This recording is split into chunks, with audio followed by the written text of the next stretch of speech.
अगर मैस्टरबेशन से मर्दाना कमजोरी होनी होती या होती हो तो फिर मैं तो समझता हूँ हर नौजवान ही मर्दाना कमजोरी का शिकार हो। डॉक्टर साहब, आप हमारी नौजवान नस्ल को मश्तजनी की तरगीब दे रहे नहीं हैं। नहीं मैं प्राइवेट पार्ट की जो वेन्स हैं या फिर उसके सिकुड़ने की अलामात, आज के दौर में कोई ऐसा नौजवान नहीं है जो कम या ज्यादा ये ना करता हो। अच्छा डॉक्टर साहब, एक सवाल ये है कि जो नौजवान नस्ल, आज की बच्चों की तो बात रहेगी, नौजवान नस्ल जो रात को लैपटॉप यूज़ करते हुए, मोबाइल फ़ोन इस्तेमाल करते हुए जो है वो आंखों में ईयरबड लगा के वो गाने सुनते सुनते जो है वो सो जाते हैं। और एक तो जो शुआएँ जो निकलती हैं इलेक्ट्रॉनिक्स चीज़ों की, वो तो आप उसे बड़ी अच्छी तरह डिस्क्राइब कर देंगे। आया कि क्या इन नौजवानों की जो सेक्सुअल परफॉर्मेंस है वो भी असरअंदाज होती है? मोबाइल फ़ोन के इस्तेमाल की वजह से मर्दाना कमज़ोरी में इजाफ़ा होता है या नहीं? जी देखिए, बिल्कुल नॉर्मल सी बात है। जब आप एक इंसान की जिस्म की एक साख्त है, उसकी कुछ ज़रूरियात है। तो ज़रूरियात से मुराद ये है कि इंसान को नींद भी चाहिए, इंसान को एक्सरसाइज भी चाहिए, इंसान को खाना भी चाहिए। अब अगर फ़र्ज़ करे कि एक शख्स खाना ही ना खाए तो उसको जिस्मानी और जिनसी तौर पे ज़ाहिर बात है वो कमज़ोर तो होगा ही ना। ये तो कॉमन सेंस की बात है। इसी तरह से अगर एक इंसान ज़्यादा मोबाइल के पास रहता है या ज़्यादा इन चीज़ों को, जैसे आपने बताया कि जो एयरबड्स वगैरह ये सारी चीज़ें लगाता है, तो ज़ाहिर बात है उसको इससे 100% मर्दाना कमज़ोरी जो है वो हो सकती है। देखिए आजकल होता पता है क्या, ये भी तो एक नशा है ना कि आजकल का नौजवान कर क्या रहा है, वो क्या कर रहा है, वो टैब्स के आगे बैठे हुए हैं। अच्छा ये दोनों है, लड़के भी लड़कियां भी। अब लड़का बेचारे बदनाम हो जाते हैं, ये लड़कियां भी आजकल कर रही हैं। आप जी लैपटॉप और अपने फोन के आगे हैं। अब आप क्या होता है, ये मुझे लोग बताते हैं, ये मैं खुद से नहीं कह रहा, जो मेरे पास आते हैं वो बताते हैं। अब क्या हुआ जी, कुछ ऐसा उन्होंने कंटेंट सामने आ गया। अब वो बैठे हुए थे, 2 घंटे से बैठे थे, बॉडी में हार्मोन पहले ही काफी डोपामिन रिलीज हुआ है, बोर्डम भी हो रही है, 2-3 घंटे वो बैठे हैं। अब क्या हुआ, एक कंटेंट जो है वो सामने आ गया। अब वो कंटेंट सामने आ गया तो वो क्या करेंगे, वो फिर कुछ दूसरे मामलात में शुरू हो जाते हैं, सेल्फ प्लेयर के मामलात में वो शुरू हो जाते हैं। तो इस वजह से आज के जो नौजवान है इनमें पॉर्न एडिक्शन भी है, यानी कि जो फौहश फिल्में देखने की जो आदत है वो आज के नौजवान में सबसे ज्यादा है। अब उसके बाद ये जो उसके बाद फिर जाहिर बात ऐसा कंटेंट देखते हैं तो मैस्टरबेशन वगैरह भी करते हैं, ये भी पहले की निस्बत बहुत ज्यादा है। अब ये तो जाहिर बात है, कोई भी इस चीज को जो अजीज और इंसान है वो समझ सकता है कि अगर आप एक हद तक पॉर्न की एडिक्शन में चले जाएंगे, वो देखेंगे, तो उसके बाद आपको वो जो कमजोरी आप कहते हैं ना कि हमें कमजोरी हो गई है, फिर आप किसी काबिल नहीं रहे, वो इस वजह से नहीं रहे क्योंकि अभी आप सिर्फ पॉर्न के काबिल रह गए हैं, अभी आप सिर्फ फौहश फिल्में देखने के काबिल रह गए हैं। अब आपके दिमाग को उस चीज की आदत पड़ गई है। जो नॉर्मल फंक्शन होता है, जो एक आम तौर पे लड़का लड़की यानी कि मियां बीवी में होता है, वो आप कर ही नहीं पा रहे। उसके बाद फिर क्या करते हैं, फिर आप जाते हैं कुछ अनपढ़ हकीमों के पास, जिनके पास ऐसी अद्वियात जो कि बिल्कुल ही गलत तुलाम चीज़ें हैं, ऐसी कोई दवाई शवाई नहीं होती कि जो जी बूढ़े को जवान कर दे, ये सब ड्रामे ही हैं। ऐसा हो देखे ना, अगर ऐसा होना लगे कि बूढ़े जवान हो जाए तो फिर तो कोई बूढ़ा ही ना हो इस माशरे में, बिल्कुल ठीक है। तो बात ये होती है कि फिर वो ऐसी दवाइयाँ शवाइयाँ खा लेते हैं जिसकी वजह से उनके मसले जो हैं वो ज्यादा बिगड़ जाते हैं। ठीक है। अच्छा डॉक्टर साहब, यहाँ पर सवाल ये, पोर्नोग्राफी एडिक्टेड जो हैं वो उन लोगों की ज़िंदगी कैसे तबाह बर्बाद होती है, वो ये फहाश फिल्में देखने के बाद अपने साथ किस तरह का जुल्म करते हैं? देखिए सबसे पहले तो जिसने ये मूवीज देखना स्टार्ट कर दी वो जुल्म तो उसने कर दिया। अब क्या होगा, सबसे पहले क्या होगा कि जिनसी ताकत पे असर हो गया, अब उनका नॉर्मल फंक्शन करने को दिल ही नहीं चाहता। चले मैं आपको और इससे आसान जुबान में बताता हूँ। बहुत सारे लोग मेरे पास आते हैं जो कि पहले एंड्रोलॉजिस्ट यानी कि जो इनका जिनसी जो मामलात है उसका स्पेशलिस्ट डॉक्टर है, उसके पास जाते हैं। वो कहते हैं जी कि जनाब आपको जिनसी तौर पे कोई मसला नहीं है, आपका मसला है ज़िहनी। तो ये मैं, हाँ जी, मैं आपको क्या दवाई दूं, अब आप ना किसी माहिर नफ्सियात को चेक करवाएं। अब वो आमतौर पे मेरे पास जब आते हैं ऐसे मसले लेके, तो होता क्या है उनका, देखें वो क्या है जी कि जब बीवी के पास जाते हैं तो उनका जी कोई दिल ही नहीं करता, बीवी शौहर के पास आती है उसका भी दिल नहीं करता। क्यों नहीं करता? डिजायर ही नहीं पैदा होती। डिजायर ही नहीं पैदा होने चाहिए। क्यों नहीं पैदा होती? क्योंकि उनको आदत पड़ गई है मूवीज देख के ये सारे मामलात करने की। अब उनका जो है जाहिर बात है वो दिल ही नहीं करता, ठीक है, जिसकी वजह से मसला होता है। बहुत सारे जो मतलब कि ऐसे खास तौर पे मर्द मेरे पास आते हैं, वो कहते हैं जी कि इरेक्शन ही नहीं हो रही जी, नॉर्मली इरेक्शन ही नहीं होती। वजह पॉर्न इतनी देख ली। अब पॉर्न देख के उनको इरेक्शन हो जाती है, लेकिन जो नॉर्मल काम है उससे उनको इरेक्शन होती नहीं है, जिससे आजकल के घर जो हैं वो टूट रहे हैं। उसके बाद ये दूसरा मसला ये है कि ये तो होगी जिनसी मामला, जिस्मानी तौर पे जाहिर बात है, देखें इंसान की एक हद है ना। अब अगर मिसाल के तौर पे आपने सोना भी है या आपने एक्सरसाइज करनी, तो इंसान की एक हद है ना, उस हद से तजावुज नहीं करना चाहिए। पॉर्न का मसला ये होता है कि जब देखते हैं तो लोगों को होती है एक्साइटमेंट, तो वो हद से ज्यादा तजावुज कर लेते हैं। मिसाल के तौर पे अगर किसी की एक मिसाल देता हूँ, हद ये है कि हफ्ते में एक दफा, फर्ज कर लें, एक मिसाल दे रहा हूँ ना, अब वो जो पॉर्न सामने आएगी तो वो शायद एक दिन में 2 दफा हो जाएगा। क्यों? क्योंकि वो पॉर्न देख के एक्साइट हो गया ना। अब क्या होता है कि वो हद से बाहर तजावुज कर गया, जिसकी वजह से ऑब्वियसली आपकी जिस्मानी कमजोरी भी आपको हो जाती है, और जो हमने जिनसी कमजोरी की बात कर ली वो तो हो गई। अब क्या हुआ जी, हर वक्त थके थके रहते हैं। जो नौजवान पॉर्न देखने की ज्यादा आदत में, वो हर वक्त थके थके रहते हैं, थोड़ी देर तक चल नहीं सकते, थक जाते हैं, उनका फोकस नहीं रहता, हाफजा कमजोर हो जाता है, चिड़चिड़े हो जाते हैं, अभी बगैर वजह के लड़ना झगड़ना जो है वो स्टार्ट कर देते हैं। अब ये जो मामलात हैं ये किसकी वजह से हो रहे हैं? ये पॉर्न की वजह से हो रहे हैं। अच्छा, इसका एक फैमिली लाइफ पे भी इफेक्ट होता है। देखिए बात यह है कि असल में होता तो ये है ना कि एक चले शादी है, अब शादी का एक चार्म होता है, लड़का अकेला लड़की अकेली, दोनों एक उनका घर बन गया।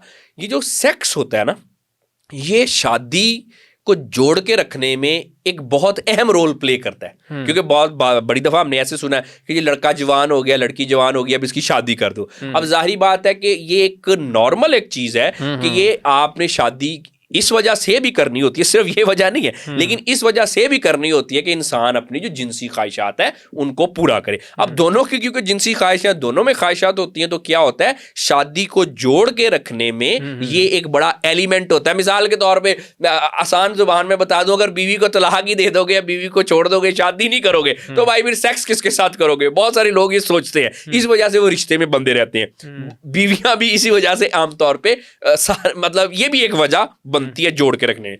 आपको पड़ गई पॉर्न की आदत, आपको तो फिर इंसान की आदत रही नहीं, आपने कहा जी मैं तो बस ऐसे ही है, औरत को भी पड़ गई, मर्द को भी पड़ गई, या फिर किसी के एक्स्ट्रा मैरिटल अफेयर वगैरह स्टार्ट हो गए। अब इस वजह से भी हमारे घर टूटते हैं कि हमने जो आर्टिफिशियल तरीकों पे चल पड़े। आप देखें पॉर्न ने क्या किया, ज़हनी सेहत तबाह कर दी, जिनसी सेहत आपकी तबाह कर दी, जिस्मानी सेहत तबाह कर दी, आपकी समाजी सेहत यानी कि आपका घर भी एक हद तक खराब कर दिया। अब इसके पीछे और क्या नुकसान रह जाता है? ठीक है। अच्छा डॉक्टर साहब, सवाल अगला ये है कि आपने पॉर्न की बात की, पोर्नोग्राफी के बाद जो एडिक्टेड होते हैं वो आते हैं मास्टरबेशन पे। अगर मैं लड़कों की बात करूं तो बहुत से ऐसे डॉक्टर वो लॉजिक भी पेश करते हैं कि मास्टरबेशन करने से आप जो है आपको कोई ज़्यादा नुकसान नहीं होता, आप हफ्ते में 1 आधा दिन कर सकते हैं या 2 हफ्ते में 2-3 दिन कर सकते हैं। तो आया कि इसका कितना नुकसान है? क्या डॉक्टर वो गलत अपना मंजन बेच रहे हैं, वो कौम को गुमराह कर रहे हैं, क्या कर रहे हैं? मास्टरबेशन करने के नुकसानात हैं या फ़ायदे हैं? देखें इसमें बात यह है कि जो भी डॉक्टर ये कहता है कि मास्टरबेशन का कोई नुकसान नहीं है, वो अपना मंजन तो नहीं बेच रहा। मंजन वो बेच रहा है जो ये कहता है कि मास्टरबेशन का बहुत ज्यादा नुकसान है, आपको नुकसान हो गया है, मेरे पास आओ, मैं आपको दवाई देता हूं, फिर आपका जो नुकसान खत्म होगा। जो शख्स ये कह रहा है कि मास्टरबेशन का कोई नुकसान ही नहीं है, वो तो ऑब्वियसली वो कैसे अपना मंजन बेच सकता होगा? क्योंकि वो तो कह रहा है कि भाई इसका नुकसान ही है, मेरे पास आपको आने की जरूरत नहीं है। ठीक है, अच्छा, अब बात यह है कि जहां तक मास्टरबेशन की बात है, अब ये बात थोड़ी लंबी हो जाएगी, लेकिन मैं इसको खोल के कर देता हूं ताकि सारे लोगों को समझ में आ जाए। अब मास्टरबेशन करनी तो नहीं चाहिए, क्योंकि ये एक हमारे मजहब में इसकी इजाजत नहीं है। कुछ लोगों का ख्याल है कि ये जायज़ है, कुछ मैंने देख रहा था, कुछ ऐसे मामला, कुछ फतवे हैं कि ये है, लेकिन चले वो मेरा तो इसमें एक्सपर्टीज नहीं है, मैं उस तरफ नहीं जाना चाहता। लेकिन बहरहाल अगर आप ओवरऑल बात करें तो इसकी इजाजत नहीं है। समाजी तौर पे भी हमें इसकी इजाजत नहीं है ना, मतलब कि कोई माँ बाप नहीं चाहता कि उनकी बेटी बेटा मास्टरबेशन करे, ये तो इसका एक दूसरा पहलू हो गया। लेकिन इसके बावजूद ये थोड़ा सा ना, अगर अपने माशरे को दुरुस्त करना है तो मैं समझता हूँ थोड़ी कड़वी बातें करनी पड़ेंगी, थोड़ा क्रिटिसाइज्म तो होगा, लेकिन अब हम सुखनवर है गालिब के तरफदार नहीं, क्योंकि मैं अपना कोई मंजन नहीं बेचना चाहता, इसलिए मैं तो सीधी बात ही करता हूँ, चाहे नीचे कमेंट करके लोग मुझे बुरा भलाई कहें। देखिए बात ये होती है कि जो हमें सुन रहे हैं वो बताएं क्या उन्होंने कभी मास्टरबेशन नहीं की? जो हमें सुन रहे हैं बताएं।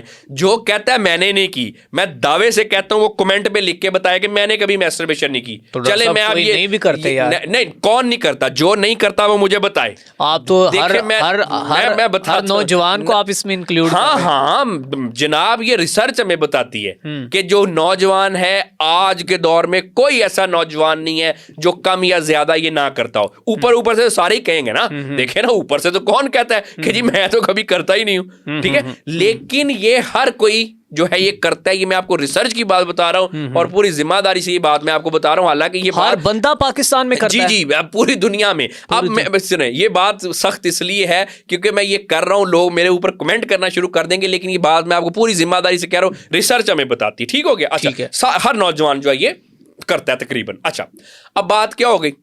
अगर मैस्टरबेशन से मर्दाना कमजोरी होनी होती या होती हो तो फिर मैं तो समझता हूं हर नौजवान ही मर्दाना कमजोरी का शिकार हो, हर नौजवान ही हो। मैं बताएं ना, देखे ना, लोग जो हैं वो सामने आके नहीं कहते ना, लेकिन जो मुझे सुन रहे हैं वो इस चीज से रिलेट करेंगे कि कौन कहता है मैं नहीं करता। ये साहब आप हमारी नौजवान नस्ल को मुश्तजनी की तरगीब दे रहे हैं। नहीं, मैं कह रहा हूं नहीं करनी चाहिए। अभी मैंने स्टार्ट में क्या कहा? आप कह रहे हैं कि कोई कमजोरी नहीं है, करें। नहीं, मैं बिल्कुल नहीं कह रहा ये गलत है। नहीं, मैं तो आपको कह रहा हूं कि ये मजहब में इसकी इजाजत नहीं है, इखलाकी तौर पे गलत है, समाजी तौर पे गलत है, आपको नहीं करनी चाहिए। मैं तो ये कह रहा हूं, लेकिन साथ में ये कह रहा हूं कि मुझे ये नीचे बताएं कमेंट करके कि कौन नहीं करता। ठीक हो गया ना? अब बात अच्छा, अगर कोई बंदा मैं ढूंढ के ले आऊं, कहूं कि ये नहीं करता तो उसको कोई आप कोई प्राइज कोई देंगे उसको? कोई नहीं, देखिए अब बात यह है कि अब झूठा मूठा कोई भी कह दे, ठीक है। आप चले, आप एक रिसर्च कर लें, अपने 10 जानने वालों से पूछ लें, अगर 10 में से 9 आपको ये ना कहें कि भाई ओ चलो शर्म करो, कैसी बात कर रहे हो, मैं तो नहीं ऐसा तो मैं लगता हूँ, हाउ डेयर यू, ठीक है, कहेंगे। लेकिन ये बात यह है कि जो रिसर्च हुई है वो हमें यही बताती है। तो मैं ये नहीं कह रहा कि आपको करनी चाहिए, मैं तो कह रहा हूं नहीं करनी चाहिए। अच्छा, लेकिन मसला ये है कि करते जब लोग हैं तो इससे क्या सारे जो लोगों ने की है या कभी करते हैं सबको जो मर्दाना कमजोरी होगी? नहीं। ये मैं बात क्यों कह रहा हूं, ये हालांकि मुझ पे लोग क्रिटिसाइज करेंगे, मैं इसलिए कह रहा हूं अपने नौजवान बच्चों को कि ये बात याद रखो कि अगर करते हो तो चुप करके आप लोग जल्दी से शादी करो, इसको रोको, नहीं करनी चाहिए। ये जो मैस्टरबेशन है गलत है, लेकिन इससे भी बड़ी गलती ये है कि ये जो जाके आप ना जाहिलों के पास चले जाते हो कि क्योंकि हमने मैस्टरबेशन की थी हम मर्दाना तौर पे कमजोर हो गए। अब वो जो दवाइयां है ना वो आपका ज्यादा नुकसान करती हैं। तो बात को कंक्लूड अगर मैस्टरबेशन वाली को कर दूं ताकि लोगों को समझाने के लिए कि मैस्टरबेशन जो है आपको नहीं करनी चाहिए, ये अच्छी चीज नहीं है, हमारे मजहब में इसकी इजाजत नहीं है, हमारा माशरा इसकी इजाजत नहीं देता, ये कोई अच्छी आदत नहीं है। लेकिन इसके साथ साथ जो करते हैं, जिन्होंने की है या कर रहे हैं, ये बात आप याद रखें कि इससे आपको मर्दाना कमजोरी नहीं हुई, आपको दवाइयां खाने की जरूरत नहीं है। नुकसानात हैं या नहीं? देखिए बात यह है कि अगर इस चीज को एक्सेसिवली किया जाए तो जाहिर बात है नुकसान तो होगा। मिसाल के तौर पे जैसे एक छोटी सी मिसाल, नहीं, प्राइवेट पार्ट की जो वेन्स हैं या फिर उसके सुकड़ने के इलामात या फिर उसके साइज, अगर हद से ज्यादा मैस्टरबेशन की जाए तो इसके तो नुकसानात ही नुकसानात है। ठीक हो गया? तो कितनी तक मतलब कर सकते हैं, हद कितनी? देखिए ये बात जो है, अब मैं इसके बारे में कोई कमेंट नहीं करना चाहता। लोग कहेंगे कि मैंने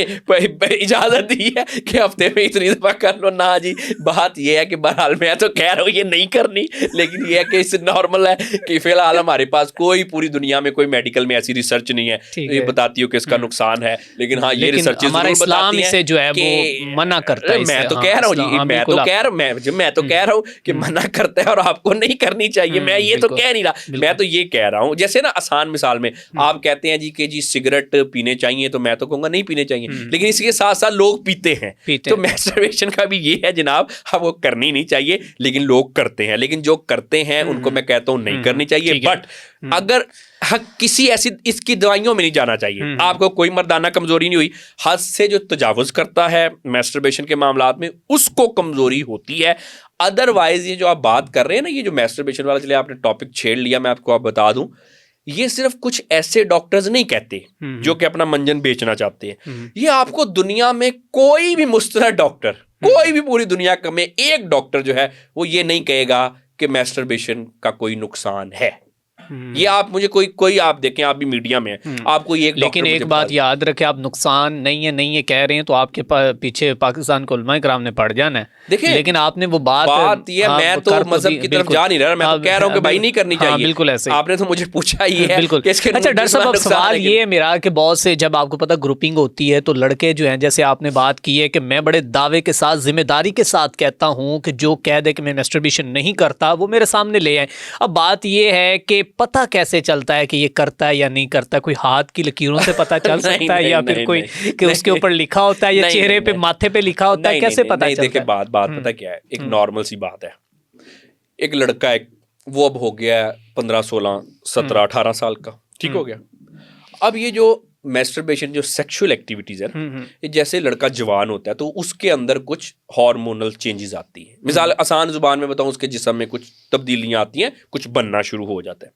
अब जब जवाब बात वो नॉर्मली बन रहा है, अब वो जिस्म में प्रॉब्लम कर रहा होता है। अब उसका एक नॉर्मल चीज है कि वो डिस्चार्ज होता है। मिसाल के तौर पे जैसे लड़कों को सोए जो है वो क्या होता है कि वो नाइट फॉल हो जाता है। वो क्यों होता है? क्योंकि जिस्म में एक चीज बन रही है जो कि जवानी में बनती है। जब वो एक हद से ज्यादा हो जाती है तो वो जिस्म में ठहर नहीं सकती होती है, वो जो है वो निकलती है कभी नाइट फॉल की शक्ल में। कुछ लोग मैस्टरबेशन। अच्छा डॉक्टर साहब, अगर नाइट फॉल ज्यादा हो रहा है, हफ्ते में 2 से 3 बार 4 दफा, तो क्या वो ठीक है या फिर वो 10 दफा भी हो रहा है तो कुछ नहीं है? नाइटफॉल जितना मर्जी हो रहा है कोई मसला नहीं है, क्योंकि ये वो हकीकत है। कहते हैं कि वो अगर आपके पास अंदर कोई डिब्बा है तो वो भर जाए तो बाहर आता है। ये लॉजिक है इस बात में। बिल्कुल। देखिए ना, वही इसीलिए तो मैं कह रहा हूँ, जैसे आपने पूछा था कि आप कैसे कह सकते हैं कि सारे लोग करते हैं। बात यह कि जब हार्मोन्स हमारे अंदर बन रहे हैं, वो चीजें हैं, वो निकलेंगी। नाइट फॉल में निकल जाए या फिर आप किसी और तरीके से कर लेते हैं। अब एक लड़का है जी, इस माशरे में 30-30 साल तक लड़कों की शादियां नहीं हो रही। अब एक फर्ज कर ले, मिसाल देता हूं, हार्मोन जो है मिसाल देता हूं 15 साल में बनने शुरू हो गए। ओ भाई 15 साल से 30 साल तक कौन ऐसा होगा, मैं समझता हूं कि आज को बहुत ज्यादा नेक, को बड़ा बरगुजीदा बंदा होगा जिसने कभी ऐसे नहीं किया होगा। नहीं तो 15 साल जो है एक मोहतात अंदाजे के मुताबिक कौन सा ऐसा लड़का जिसने नहीं किया होगा या ना करता होगा। तो जो आपने मुझसे पूछा कि आप कैसे कह सकते हैं कि सारे करते हैं, तो बात यह है जनाब कि फर्ज करें 14-15 साल से आपके हार्मोन बन रहे हैं, 30 में आपकी शादियां हो रही हैं, तो आप क्या समझते हैं कि कोई भी नौजवान ऐसा होगा जो 15 साल तक जो है उसने कभी कुछ ना किया और उसके बाद ऐसा आजकल कंटेंट भी है, को देखना चाहे ना देखना चाहे आपके मोबाइल पे सामने आ जाता है। ठीक है ना? तो ये इस वजह से मैं कह रहा हूं, कहानी की समझ आती। लेकिन जो शादीशुदा ज़रात भी इसमें एडिक्टेड हैं, तो उनके बारे में क्या? जी बिल्कुल। देखें, ये हमें रिसर्च बताती है कि जो शादीशुदा लोग हैं वो भी करते हैं। जी, शादीशुदा लोग भी मैस्टरबेशन करते हैं। हाँ, ऑब्वियसली कम करते हैं, कोई करता है। अब इसमें देखें ना, कोई करता है, सारे नहीं। अब इसमें फर्क कवारों में शादीशुदा पे कोई कभी करते हैं, कम करते हैं। ये भी हमें all over the world research बताती है। आमतौर पे जब बीवियां बीमार हों या आमतौर पे अक्सर ऐसा हमने सुना होता है मूड नहीं है, तो उस वक्त आमतौर पे ये हमें रिसर्च बताती है कि जो मर्द हजरात भी हैं वो भी जो शादीशुदा हैं। फिर बीवियों के लिए पैगाम है कि वो ये बात मत की करें कि मूड नहीं है। मेरा तो ये तो देखिए अच्छी बात है ना कि अगर शौहर का मूड है और बीवी का मूड नहीं है, तो मैं ये समझता हूँ कि एक दूसरे के मूड के हिसाब से चलना चाहिए। ये इसमें तो बड़ी अच्छी बात है। और हमें इस्लाम भी इस चीज़ का कहता है कि मूड जो है उसको देखा करे एक दूसरे का, यानी कि ना नहीं कहें। देखे ना, ये मसला पता है क्या है, इस माशरे में बोलने वाला फंस जाता है और असल बात, अच्छी बात को सुनना नहीं चाहता। मुझे एक बात बताएं कि बात यह है कि एक शौहर है, अब मैं आसान जुबान में कहता हूँ, ओ भाई उसका मूड है, या कह लें मेडिकल टर्म में कह लें कि उसके जो हार्मोन्स हैं वो एक्टिव हो गए हैं, वो जिस्म में हलचल मचा रहे हैं। अब जी उसकी शादी भी हुई है, अब वो जी बीवी को कुछ मामलात हैं, वो आगे से कह देती है जी मूड नहीं है। अब मुझे बताएं ये क्या करे, या गुस्सा करेगा या टकरे मारेगा? तीसरी ऑप्शन वही है जो फिर अपने डिस्कस की है। ठीक है, तो बात ये है कि इस चीज को समझें। कुछ चीजें ऐसी होती हैं कि जिसमें औरतों के लिए भी पैगाम है कि आप मूड नहीं की बात ना की करें। जाहिर बात है, कोशिश किया करें ना कि एक दूसरे के साथ मिलजुल के चलना होता है ना जी। ठीक अब है। मैं ये नहीं कह रहा कि ये औरतें जब शौहर कहे तो वो औरतें ये ना कहे मूड नहीं है, कभी कभी शौहर को भी सुन लेना चाहिए कि जी अगर उसका मूड नहीं है तो मैं जरा अपने मूड को थोड़ा सा काम कर लूं, ठीक है। तो ये मेरा ख्याल ये है कि दोनों को एक दूसरे के साथ मिलजुल के चलना चाहिए, ये अच्छा रिश्ता होता है। ठीक है। अच्छा डॉक्टर साहब, आखिर में ये बताइएगा कि कुछ लोगों की आप कहते हैं कि थोड़ी सी उनकी ना चित्रौल की कमी होती है, तो क्या ये कहानी, क्या इसके पीछे लॉजिक क्या है? क्या? देखिए बात ही होती है कि आजकल ना जो सोशल मीडिया की वजह से ना एक मार्केट में ना नए नए इंटेलेक्चुअल्स फिलोसफर्स आ गए हैं। एक ये रूटीन बन गई है कि बच्चों को कुछ ना कहो, इनकी जहनी सेहत के लिए ठीक नहीं है, और बहुत सारे नाम ने डॉक्टर आके ऐसा कहते हैं जो कि इस फील्ड के हैं नहीं, बिल्कुल। वो ऐसे ही उनका मिसाल के तौर पे कोई गायनाकोलॉजिस्ट है। तो मुझे एक बंदे ने, भाई मैं अब उनका नाम नहीं लेना चाहता, उन्होंने मुझे बड़ी सख्ती से डांट दिया। उन्होंने कहा कि आप क्यों कहते हैं कि बच्चों को थोड़ा सा गुस्से होना चाहिए, मारना चाहिए? कोई मार नहीं। मैंने कहा, आगे उन्होंने एग्जाम्पल ऐसी दी, मैं चुप हो गया। कहता हजूर पाक सल्लल्लाहु अलैहि वसल्लम ने कब सहाबा को मारा था, कब उन्होंने तो प्यार से पैगाम पहुंचाया था। तो इसके ऊपर बिल्कुल अगर आपने बात कर दी है तो क्या कहेंगे? देखिए बात यह है कि ये जो है कि जो इस्लाम के हवाले से बात ये है, तो उस पे तो ऑब्वियसली मैं कुछ स्पेशलाइज, मेरा नॉलेज नहीं है, तो उस पे तो मैं बात नहीं कर सकता। उस पे तो ऑब्वियसली किसी आलिम से ही पूछना पड़ेगा। मैं तो आपको ये बात बता रहा हूँ कि बच्चों पे सख्ती के हवाले से, जो एक मेंटल हेल्थ और सेहत के हवाले से बहुत सारे आजकल मार्केट में ये नया ट्रेंड आ गया, बच्चों को कुछ ना कहो, इनको कुछ ना करो, ये इनकी ज़हनी सेहत के लिए ख़राब है, ये है वो है। और लोग कौन बात कर रहे हैं कि जो कि बिल्कुल ही ऐसे ही मोबाइल उठाया और कैमरे के सामने बक बक शुरू कर दिया, मोटिवेशनल स्पीकर। वाह, वो तो मतलब कि बिल्कुल वो, ये भी एक अलग सी चीज़ है, इस पर किस दिन बात हो सकेगी। मैं ये समझता हूँ कि मोटिवेशनल स्पीकर जो हैं वो हमारे नौजवानों को नशे का आदी बना रहे हैं। अच्छा। जी हाँ, उसको हम कहते हैं सस्ती बातों का सस्ता नशा। जिसको बातों का नशा लग जाता है ना, तो वो भी फिर किसी जोगा नहीं रहता। तो इस पे किसी दिन डिटेल में मैं समझता हूँ इस पे भी बात होने वाली है। Coming back to the point कि देखिए बात ये है कि ऐसे ही उठा के कह दिया बच्चों को कुछ ना कहो, ये ना करो, वो ना करो। और फिर कुछ डॉक्टर्स भी ऐसे हैं, मिसाल के तौर पे गायनाकोलॉजिस्ट हैं या कोई न्यूट्रिशनिस्ट हैं, वो जिनका कोई काम ही नहीं है इंसान की सेहत से, उनको पता ही नहीं है इंसान का दिमागी सेहत क्या होती है, बुनियादी चीज़ों का नहीं पता, वो ऐसे ही उठ के ये ना करो, वो ना करो, उल्टी उल्टी चीज़ें। अच्छा, बात ये होती है जनाब कि मैं इस चीज़ का हामी हूँ बतौर डॉक्टर कि बच्चों की जब हम तरबियत करें ना, तो एक बैलेंस तरबियत करनी चाहिए। ना उनको बहुत ज़्यादा नरमी करो, ना उन पे बहुत ज़्यादा सख्ती करो। बहुत ज़्यादा सख्ती के क्या नुकसान होते हैं? बच्चा बाहर की चीज़ें आपको बताता नहीं है, बच्चा अपने अंदर अंदर दबाता रहता है, वो क्रिएटिव नहीं हो पाता, उसको जो ज़हनी तौर पे उसकी सोच जो है वो डिवेलप नहीं ना हो पाती, सोचना नहीं शुरू कर सकता, और उसके दूसरे जो है और भी मामला ख़राब होते हैं अगर आप बच्चे को हर वक्त सख्ती करके रखोगे, दबा के रखोगे। लेकिन अगर आप बच्चे पे सख्ती नहीं करोगे, हर वक्त नरमी नरमी, तो वो बच्चा आपका जो है वो बिल्कुल ही एक, मैं कहना चाहता हूँ, फारग नौजवान बनेगा। उसको जिंदगी में कोई डिसिप्लिन नहीं होगा, वो जिंदगी में कुछ नहीं कर सकेगा, छोटी छोटी बातों पे वो कॉन्फिडेंस लूज कर देगा, और फिर वो बच्चा कंडक्ट डिसऑर्डर का मसला हो सकता है उसको, वो बच्चा बदतमीज हो जाएगा, वो बच्चा जिंदगी के साथ मुकाबला करने के काबिल नहीं रहेगा। अब बच्चे पे ना बहुत ज़्यादा सख्ती, ना बहुत ज़्यादा नरमी। तो ये जो छितरों वाली बात थी, ये मैंने इस सेंस में आमतौर पर मैं मजाकन करता हूँ कि देखिए, अगर बच्चों पे आपको बिल्कुल बड़े अच्छे तरीके से बच्चों की बात सुननी चाहिए, इनको बड़ा सोने का निवाला खिलाना चाहिए, इनको दोस्त बन के इनका रहना चाहिए। अच्छे माँ बाप बच्चों के दोस्त होते हैं, लेकिन कुछ मामलात में जहाँ पे आपने डिसिप्लिन करना है, वहाँ पे सख्ती करनी है, और अगर सख्ती का असर नहीं हो रहा तो कभी कभी जो है छितरौल भी जो है वो बच्चे के हक में अच्छी होती है। ये मैं जो छितरों वाली बात है, बड़ा मेरा एक बात वायरल हुई थी, वो मैं आपको बताता चलूँ। एक बुजुर्ग थे, बुजुर्ग बड़ी उम्र के, तकरीबन मेरे ख्याल कोई 65-70 ईयर्स के पास होंगे। उनका एक बेटा था, इकलौता बेटा था, वो तकरीबन कोई 18-19 साल का। वो उसको लेके आए मेरे पास क्लिनिक पे ट्रीटमेंट के लिए। अब वो बच्चे को जब मैंने उनके फादर को सुना कि जी क्या मसला है इनको, तो उन्होंने बताया कि डॉक्टर साहब ये मेरा बेटा है, इतनी इसकी एज है, ये पढ़ता नहीं है। मैंने इसको कहा पढ़ ले, उसने कहा जी मैं नहीं पढ़ना। अच्छा, उसके बाद क्या हुआ कि मैंने कहा काम कर ले, उसने कहा जी मैंने काम भी नहीं करना। अच्छा, उसके बाद क्या हुआ जी, किसी सियाने बंदे ने हमें मशवरा दिया। देखिए ना, ऐसे हमारे माशरे में सियाने भी तो बहुत है ना, किसी सियाने बंदे ने मशवरा दिया कि इसकी शादी कर दो, सुधर जाएगा। उन्होंने जनाब 18 साल के बच्चे की शादी भी कर दी। अब उसकी बीवी भी आ गई, इकलौता बच्चा था, माँ बाप जरा फाइनेंशियली बेहतर थे। अब वो उसको कह रहे थे बच्चे को कि बेटा तू अभी 18 साल का है, तेरी शादी हो गई है, तेरी फैमिली बन गई है, मैं अभी अफोर्ड कर सकता हूँ, तू ना काम नहीं करना ना, तो तू बेशक पढ़ ले, मैं तुझे जो है वो सपोर्ट कर देता हूँ, काम करना है वो काम भी करवा देता हूँ। अब वो लड़का क्या करे, पढ़ना नहीं है। डॉक्टर साहब जब मैं पढ़ता हूँ मेरी यहाँ पे दर्द होती है, जब मैं पढ़ता हूँ मेरी यहाँ पे दर्द होती है, मुझे उल्टे उल्टे ख्यालात आते हैं, जब मैं काम करने का सोचता हूँ तो जी मुझे जी अजीब अजीब से वहम आते हैं, ये होता है वो होता है। तो वो जब मैं बात कर रहा था तो मैं समझ गया, मैं कहा ये किसी बीमारी की अलामत नहीं है, ये ऐसी कोई बीमारी नहीं होती।